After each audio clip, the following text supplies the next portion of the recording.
ഉയരക്കുറവുള്ളവര് എപ്പോഴും കോമാളികളാ, കൂടെ നടത്താൻ കൊള്ളാത്തവര്. എന്റെ ചേച്ചിക്ക് പോലും ഞാൻ കൂടെ നടക്കുന്നത് ഇഷ്ടമല്ല.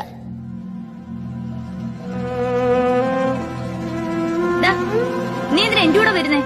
കൂട്ടുകാരാരാന്ന് ചോദിക്കുമ്പോ നാണം കൊണ്ട് തൊലി ഒരിഞ്ഞു പോവാ. ഒന്നേ മുന്നിൽ പോടാ, അല്ലേ കൊറേ കഴിഞ്ഞ് പിന്നിൽ വാ. റെക്കോർഡ് ബുക്ക് ചേച്ചി വീട്ടിൽ മറന്നു വെച്ചു, അത് തരാൻ ഓടി വന്നതാ. ഇങ്ങതാ. എന്നെ പറ്റി എപ്പോഴും ഓർത്ത് കരയുന്നത് എന്റെ അമ്മ മാത്ര. അമ്മേ, ഞാൻ നന്നായി വരും അമ്മേ. അമ്മയ്ക്ക് ഒരിക്കലും വിഷമിക്കേണ്ടി വരില്ല.